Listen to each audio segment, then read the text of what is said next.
I was running late to pick up my daughter from her violin lesson when I saw him.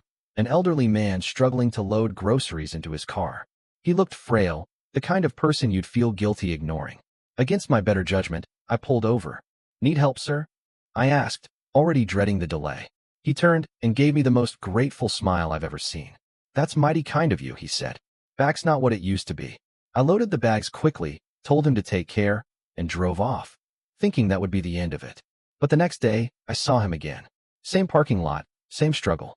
"We meet again," I joked, helping him once more. He laughed and said, "You're a good soul. Not many left like you." This time, he handed me a folded piece of paper. "Just a thank you. Open it later," he said before driving off. I shoved it in my purse and forgot about it until bedtime. When I finally opened it, I expected a coupon or religious pamphlet. Instead, it was a handwritten note. "I know what you did in 2009. Let's talk. Tomorrow. Same place." My blood ran cold. 2009, a year I had tried to bury. A mistake that could still ruin me if it surfaced. The note had no name, no phone number.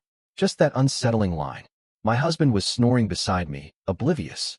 I reread the note under the dim bedside lamp, trying to convince myself it was a bizarre coincidence. Maybe it wasn't even meant for me, but he gave it directly to me. He looked me in the eye. The way he said, "Not many left like you," suddenly felt sarcastic. I couldn't sleep. The next morning, I went back. He was there, sitting on the same bench near the grocery entrance, sipping coffee from a paper cup. He waved like an old friend. I approached slowly. "What do you want?" I asked, keeping my tone neutral. "Just to talk," he said. "You've carried a lot for a long time." I froze. He shouldn't know that. No one knew. "Who are you?" I demanded. He chuckled, reached into his coat, and pulled out a yellowed envelope. "Answers are in here. But be sure you want them. Some stones are better left unturned." I took the envelope with shaking hands, my mind racing. The man's calm gaze never wavered. I wanted to open it right there, but something stopped me. "Why are you doing this?" I asked. "Because you helped me," he said simply, then stood and walked away, leaving me alone with the envelope. Back in my car, I hesitated before sliding my thumb under the flap. Inside were three things: a photograph, a photocopy of a police report, and a torn page from what looked like a diary. The photo made my breath catch.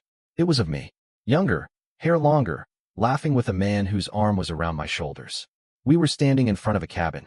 That cabin, the one I'd sworn never to speak of again.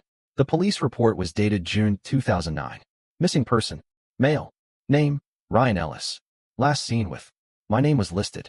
My maiden name. My stomach dropped. I hadn't seen that name in years. The diary page was worse. In shaky handwriting, it read, "She said no one would find out. That it would stay between us. But I'm scared. I think she's lying." I folded the papers back into the envelope and looked around the parking lot, half expecting the man to be watching me. He wasn't. Just shoppers going about their day, unaware that my entire world was tilting. I drove straight to the edge of town, to the bluff that overlooked the lake. That's where the cabin used to be. It had burned down years ago. Accidental fire, they said. No one had connected it to Ryan going missing. I had been questioned, of course. Said we'd had a fight, that he drove off angry. I cried on cue. I cooperated. No one pushed harder. It was the perfect lie, or so I thought. That night, I couldn't eat. My husband noticed. "You okay?" he asked. "Yeah, just tired." But my daughter noticed too. "Mom, you look scared." She always could read me better than anyone. I kissed her forehead and told her everything was fine. Then I locked myself in the bathroom and stared at my reflection. The past wasn't dead. It was clawing its way back. The next day, another note appeared, tucked under my windshield wiper. "He's not the only one who knows. You'll hear from me soon. R." My pulse pounded in my ears. R. It couldn't be Ryan. He was gone. Gone for good. Unless. The note sent me spiraling. Who the hell was R? Could someone else have been there that night? Watched. Followed us. I tried to remember every detail of that day in 2009. The drive up to the cabin, the argument, the storm. Ryan had been drunk, volatile. I'd only wanted to talk, to end things peacefully. But he got aggressive. Things escalated. He fell. Hit his head. No pulse. I panicked. I didn't kill him, not exactly. I had told myself that 1,000 times. But what if someone else had been watching? I called in sick and went to the town library, digging through old newspapers. I found the article about the fire. A single paragraph mentioned the missing man. No updates. No witnesses. No new leads. I exhaled. Maybe the notes were just a sick prank. Maybe the old man was confused. But as I walked back to my car, I felt a sudden sharp jolt. Someone bumped into me hard, almost knocking me over. "Watch it," I muttered, but the person was already halfway down the block, hood pulled up. I checked my purse. Still there. Then I noticed something fluttering under my windshield again. Another note. This time typed. "You didn't check the lake, did you?" I dropped it as if it were on fire. The lake. Ryan's body. I had dragged it to the water's edge, convinced it would sink. But I never went back. Never wanted to see it again. Had someone recovered it? Did someone know where it had been left? That night, I didn't sleep. I kept the lights on, every sound outside magnified in my ears. Around 3 a.m., I heard something tap against the front door. I froze. Another tap. I crept downstairs, clutching a kitchen knife. Nothing was there, but something had been left on the porch mat. A single, muddy hiking boot. My breath caught. It looked familiar. Too familiar. I dropped it and slammed the door, locking all 3 deadbolts. I needed help, but who could I trust? The police? No way. They'd dig too deep. My husband? He didn't know anything about Ryan. I had to find the old man again. He had started all this. Maybe he could stop it. At sunrise, I drove to the grocery lot. He wasn't there. I waited. Hours. Nothing. Then I saw someone I hadn't seen in years. A woman. Blonde. Older. She used to be part of our friend group back in college. And she was staring right at me. My stomach clenched. Her name was Dana, and she hadn't aged much, still had that calculating gaze, the kind that made you feel like she was always 2 steps ahead. We hadn't spoken since college, not since the summer Ryan disappeared. She walked toward me like we'd just had coffee last week. "Long time," she said, almost too casually. "You look tense." I forced a smile. "Just waiting for someone." She nodded, her eyes flicking down to my hands, as if checking whether I was armed or shaking. "Funny," she said. "You always used to talk about wanting to disappear. You remember saying that?" I didn't answer. I remembered. We all talked big back then, drunken philosophy at bonfires and beach nights. But I'd meant it. I often wished I could vanish and start over. "Why are you here, Dana?" I asked. "Why now?" She leaned in, lowering her voice. "Because someone's stirring up the past. And when the past gets stirred, things come to the surface. Things you thought were buried." I froze. She knew. Or suspected. "Was it you?" I asked. "The notes, the boot." Dana raised an eyebrow. "No. But I know who." My heart thudded. "Who?" "He went by our back then too," she said. "Robert. Ryan's older brother." I nearly collapsed. "Robert? He was supposed to be in prison. Armed robbery, I think. He was never part of our group. He hated Ryan. Said we made him weak.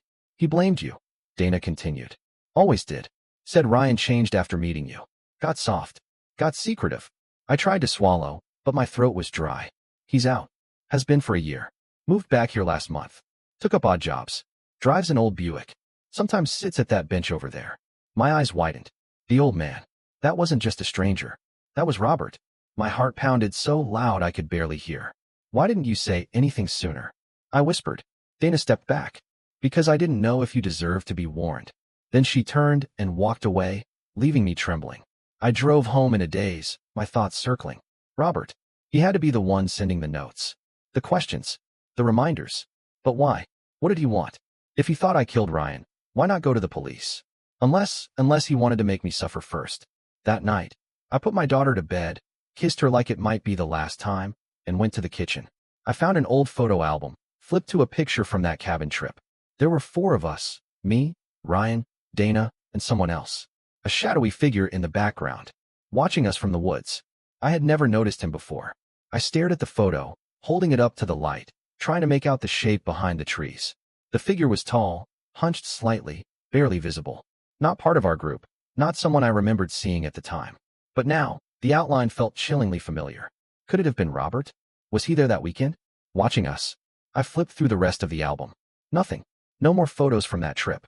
I had avoided looking at them for years.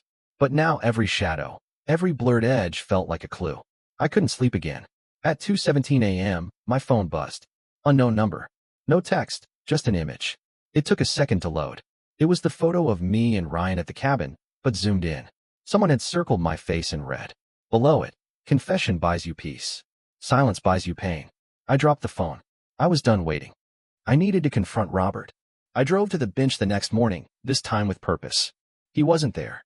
But something was, an envelope taped under the bench. My name written in neat block letters. Inside was a USB drive and a note. "Watch this alone." I didn't go home. I couldn't risk my husband or daughter seeing what might be on it. Instead, I went to a local internet cafe, rented a computer, and plugged it in. A video file loaded instantly. I clicked play. Grainy footage appeared, clearly taken from an old camcorder. It was us. Me and Ryan at the cabin. Laughing, drinking, then arguing. The sound was low, but you could hear enough. I watched, heart pounding, as I shoved Ryan. He fell back, stumbled, cracked his head on a rock. Motionless. I covered my mouth. The camera kept rolling. I looked around in the footage, panicked. Then I dragged his body toward the lake. The video ended. I was shaking, nauseous. Someone had been there. Filming. This wasn't just Robert knowing. This was evidence. I ejected the USB and sat back, breath shallow. Whoever sent this wasn't just trying to rattle me. They were building a case. But why now? 16 years later? I checked the note again. On the back, in tiny print, you still have one chance. Meet me. Tonight. Same bench. Come alone. I drove straight to Dana's house. She had to know more than she let on. She opened the door, saw my face, and didn't even ask, just let me in. I showed her the USB. Did you know about this? She looked genuinely shocked.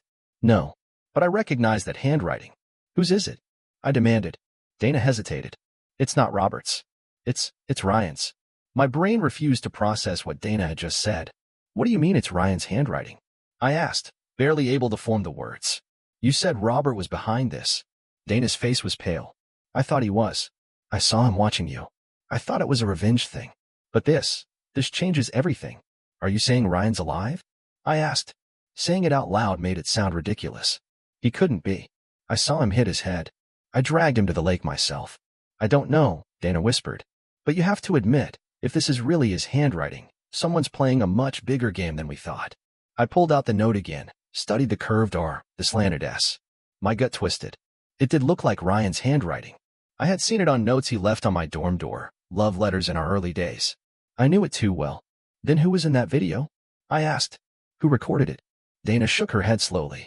We need more information. That night, I didn't go to the bench. I drove past it 3 times, saw no one waiting, no movement at all. I wanted to confront whoever was behind this, but my fear overpowered my curiosity. When I got home, I found the front door ajar. My heart jumped. I stepped inside cautiously, calling out. Tom. I shouted. Lily. No answer. My daughter was at a friend's sleepover. Tom's car was still in the driveway. I crept through the house, room by room, until I found him asleep on the couch, TV blaring softly. I shook him awake. Did you leave the door open? He blinked at me. What? No. I locked it. My skin prickled.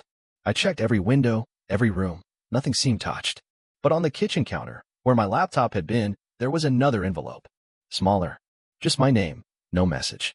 Inside was a single Polaroid. It showed Tom and Lily taken from outside our living room window. The curtain was slightly parted, the flash reflecting in the glass. On the back, written in that same slanted scroll, tick-tock. I sank into a chair. Whoever was doing this wasn't just threatening me, they were watching my family. That night, I locked every door, every window, and sat up with a baseball bat. Around 2 a.m., I got a message. No number, just a notification. You missed your chance. Now we do things my way. The next morning, Dana called. You're not going to believe this, she said. I looked into Ryan's grave. There was never a burial certificate. Just a closed case. No body. No confirmation. Because I never reported him dead, I whispered. Then maybe, Dana paused. Maybe you buried a lie. I couldn't breathe. If Ryan wasn't dead, then where had he gone? And if he was dead, who the hell was sending these notes in his handwriting? That phrase, you buried a lie, kept echoing through my mind like a curse. I called in another sick day, drove to the Old Town Records office, and requested anything tied to the name Ryan Ellis. The clerk, an older woman with smudged glasses, typed slowly, frowning. There's no death certificate. No burial permit. Last file was a missing person case, closed in 2011 due to inactivity. That's it. My hands went cold. No closure, no confirmation. I went back to the lake. I hadn't been there in years. The old path was overgrown, but I found the spot. The water was still, deceptively peaceful. I knelt down, touched the earth where I'd left him. It had been raining that night. The ground was soft. I remember digging with my bare hands. But there was no sign now, no disturbed soil, no markers, nothing. I heard a twig snap behind me. I spun around, heart pounding. No one. But on the tree beside me, freshly taped, was another envelope. This one was damp from the mist, sealed with a red wax stamp. My hand shook as I opened it. Inside, a single sentence. You're standing over the truth. And beneath it, a small, laminated photo of me from that night, covered in dirt and rain, crouched exactly where I now knelt. My breath caught. Someone had been there that night, watching, documenting, maybe even helping themselves to the truth after I left. A rustle in the woods made me jump again. I stood quickly and bolted back to my car. Back home, I tried to explain it all to Tom, but the words tangled in my mouth. How could I tell him I might have killed a man? That someone was now stalking us with evidence and threats? That I couldn't be sure whether the man I buried was even the one I thought? He noticed my shaking. You need to tell me what's going on, he said gently. I can't protect you if I don't know what I'm protecting you from. I nearly told him. Nearly. But something inside stopped me. Instead, I said, it's someone from college. Playing games. They think I hurt someone. His face darkened. Did you? I paused too long. It was an accident, I whispered. That night, I didn't sleep. And just before dawn, my phone buzzed again. Unknown number. One sentence. Turn on your TV. Channel 9. I did. It was a local true crime show, running a segment on cold cases. The headline read, Missing college student may have met foul play, new leads emerge. The screen filled with a familiar face. Ryan. And then my name. My ears rang as I stared at the screen. The anchor's voice sounded muffled, distant, like I was underwater. Authorities have reopened the case of Ryan Ellis, a college student who disappeared under mysterious circumstances in 2009. A recent anonymous tip has led investigators to reconsider the original ruling of presumed voluntary disappearance. I watched in horror as they displayed the cabin, a split photo of Ryan and me. From the same photo in the envelope, Ellis was last seen at a remote lake cabin with a fellow student, now identified as they said my maiden name, but it felt like a gut punch, currently living under a new surname in the suburbs. I reached to turn off the TV, but my hands trembled too badly. Authorities urge anyone with information to come forward. I collapsed onto the couch. It was happening. Someone had tipped them off. Someone wanted this all to surface publicly. Minutes later, my phone exploded with calls and texts. Friends, old classmates, even a nosy neighbor asking if the woman on TV was me. I didn't respond. I couldn't. Then Tom walked in, holding his phone. Is there something you need to tell me? I opened my mouth, but before I could speak, Lily came downstairs, rubbing her eyes. Mom, why is your picture on the news? I broke. Right there, in front of them. Told Tom everything. Well, most of it. The cabin. The fight. The accident. The panic. I told it like a regretful confession, leaving out the video, the notes, the USB. I needed to know how much danger we were in before I said more. Tom stared at me for a long time.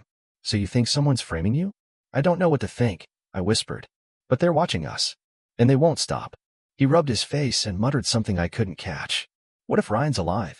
I asked. What if this is all him? Tom looked me in the eye. Then why hasn't he come forward himself? Good question. That night, Dana called again. You need to come over. Now. When I arrived, she was pacing frantic. Someone left this under my windshield. She handed me a small black box. Inside was a flash drive and a handwritten note. Just one line. One lie hides another. We plugged the drive into her laptop and opened the file. It was another video. Grainy, timestamped from July 2009, weeks after Ryan's disappearance. A dim room, Ryan's face bloodied, scared, but alive. He was tied to a chair. If anyone finds this, he whispered, don't trust her. Don't trust. The video glitched. Froze. Cut to black. Dana looked at me, horrified. Who was he talking about? But I already knew. The name Ryan was about to say. It wasn't mine. My pulse thundered in my ears as I stared at the frozen screen. The video had glitched right before Ryan finished his sentence, but I knew the name he was about to say. Dana. It had to be. Her expression was a mixture of fear and calculation, like she was trying to mask panic behind practiced calm. You think he meant me? She asked, too quickly. Why would he say that? You tell me, I snapped. You were there that summer. You knew things. And you've been feeding me information just conveniently ahead of the next twist. That's not fair, she shot back. I've been trying to help you. You came to me. Did I? I whispered, eyes narrowing. Or did you make sure I had no one else to run to? She went silent. I watched her chest rise and fall, her throat tighten. I reached for the flash drive, but she slammed the laptop shut. You need to go. Her voice was low now, flat. I think you're losing it. Maybe I am, I said, backing toward the door. Or maybe you're afraid I've finally put the pieces together. I left her house shaking, drove until I hit the next town, parked behind an old diner, and cried into my steering wheel. If Ryan had been alive after the accident, who was keeping him hidden? Why hadn't he gone to the police? Who was filming him? And why did he think Dana had something to do with it? My phone buzzed again. This time, it was a voicemail. No caller ID. I hit play. It was Ryan's voice. If you're hearing this, I'm probably gone, but you should know the truth. It wasn't her idea to go to the cabin. It was Dana's. She set it all up. Said she had dirt on both of us. Said she'd go to the police if we didn't do what she wanted. My mouth went dry. She filmed us. Blackmailed us. Said she needed leverage. I thought it was over. I thought I could disappear before she turned on me. But she found me. The message cut off. I played it again, barely able to breathe. Dana. All this time, I thought I was the monster hiding a corpse in the woods. But maybe I'd been a pawn. Maybe Ryan hadn't died. Maybe Dana made sure he never could live. I drove home with one thought echoing in my mind. If Dana had framed both of us, how much more did she know? How much further was she willing to go to protect the lie? When I pulled into my driveway, my heart stopped. The front door was wide open. The lights inside were on. I ran in, shouting for Tom and Lily. No answer. Then I saw it, spray-painted on the living room wall, in thick red letters, "Time's up." I sprinted through the house, heart pounding, calling out for Tom and Lily, my voice cracking from panic. Upstairs, downstairs, nothing. Every room looked untouched except for the living room wall, that message smeared in red like a countdown from hell. Time's up. I checked the garage. Both cars still there. Their phones were on the kitchen table. Then a folded piece of paper caught my eye, tucked into Lily's favorite storybook, now lying open on the floor. I snatched it up and unfolded it with trembling fingers. They're safe. For now. But every secret has a price. Yours is overdue. I collapsed to my knees. This wasn't just about revenge anymore. Someone was using my family as leverage. My first instinct was to call the police. But what would I say?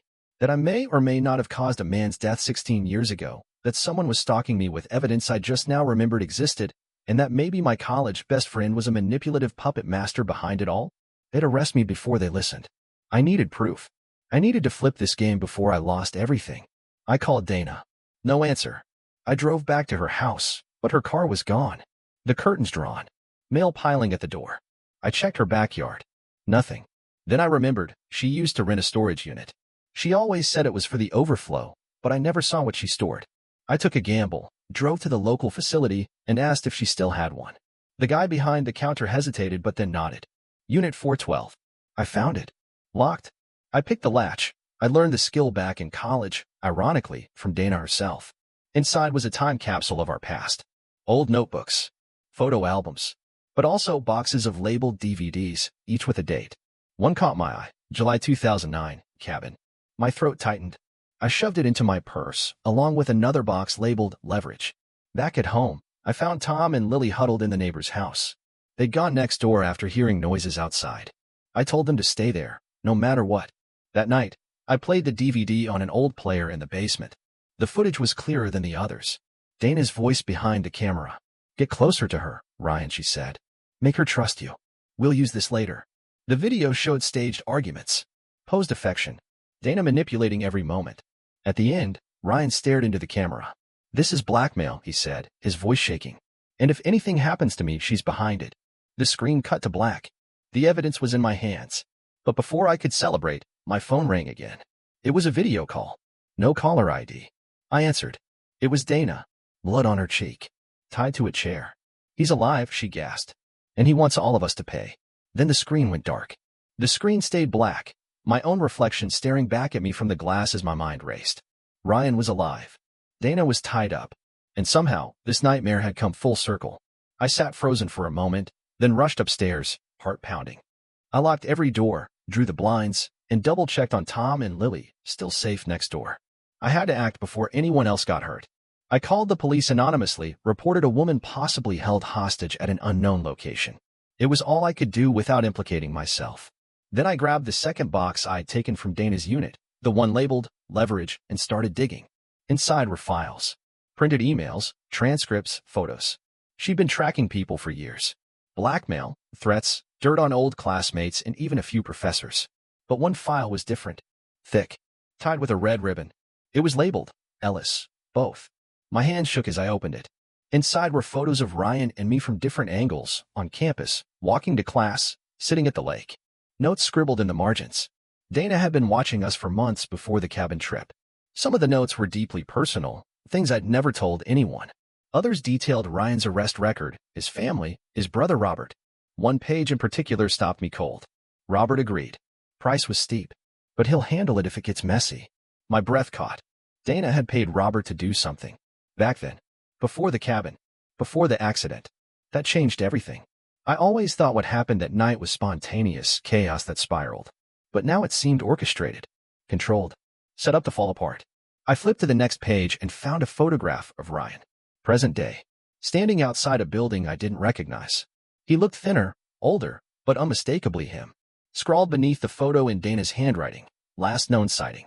Confirm location. I scanned the background, a rusted sign, part of an old logo. I recognized it. The abandoned Ellis tool factory on the edge of town, Ryan's family's business, shuttered for over a decade. If he was hiding, or holding Dana somewhere, that was the place. I packed everything I had, the videos, the photos, the files, and drove across town. It was nearly midnight. The factory loomed like a corpse against the moonlight, windows broken, silence pressing in from all sides. I slipped through a side door, flashlight in hand. The inside smelled of rust and mold. Machinery stood like statues, forgotten.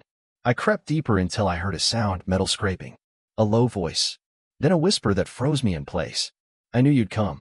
I spun around. Ryan stepped out of the shadows. Alive. I sunk in, face hardened by years of hiding. Hello, Evelyn, he said softly. You ready to tell the truth? I stared at him, words caught in my throat, part of me wanting to run, the other wanting to scream. Ryan, I whispered, barely believing it. You're alive. He nodded slowly, his eyes searching mine. I've been alive this whole time. Barely. Hiding. Watching. Waiting. My mind couldn't catch up. Why didn't you come forward? Why not tell someone? You let me believe you were dead. He took a slow step forward, his voice low and cold. I had no choice. After that night, Dana made sure I couldn't. She paid Robert to scare me, rough me up, make me disappear. But when he realized what she really wanted, he panicked. He let me go. Injured, but alive. I tried to breathe. Why not go to the police? Why all this? Ryan laughed bitterly. Because Dana still had everything. The footage. The blackmail. The leverage. She could have ruined everyone, not just me. You were just another pawn in her sick game. But then I watched you. I saw the guilt eating you alive. You weren't the monster. You were manipulated, like I was. So I stayed quiet. Until now. I stepped forward. Where is she? He looked toward a stairwell. In the basement. I didn't hurt her. But I needed her to confess, to explain what she did to us. She refused. Ryan, listen, I said carefully, holding up the files. I have proof. These files, the footage, her notes, everything. We can take it to the police. In this the right way. His eyes filled with something like relief. You do that? Yes. But you have to let her go. We can't be like her. A long pause. Then he nodded. Okay. We descended the steps together. Dana sat tied to a chair, blood dried at the corner of her lip, eyes blazing with fury, not fear. So this is how it ends, she spat. You two playing heroes after everything. You manipulated us, I said. Used us. I gave you both what you wanted, she hissed. Drama. Love. Secrets. Don't pretend you didn't enjoy it. You liked the danger. The power. That's not true, Ryan said quietly. You ruined lives. You think this is over? She sneered. That you can walk into the police station and hand over some files? You think I didn't plan for this too? Ryan looked at me, fear creeping into his face again. But I was done being scared. I called the police right there, video recording Dana's every word. Within 20 minutes, sirens cut through the silence. Officers stormed the building, taking Dana into custody, Ryan into protective holding, and me. Well, I told them everything. Not just about that night, but about the years of silence, the fear, the guilt. I handed over the USBs, the photo evidence, every scrap Dana had hoarded. 2 weeks later, headlines changed. Blackmail ring exposed. Missing man found alive. Local woman clears her name. Charges were dropped. My past was no longer a prison. Ryan started over, under protection. Dana faced trial. As for me, I sat on my porch one morning, watching Lily draw chalk hearts on the sidewalk. Tom came out with coffee. I leaned against his shoulder and whispered, "It's finally over." He smiled, then hesitated. Almost. I looked at him. What do you mean? He reached into his pocket and handed me a note. My blood ran cold. 5 words. Neat, curved handwriting. Familiar. You buried one. Not both.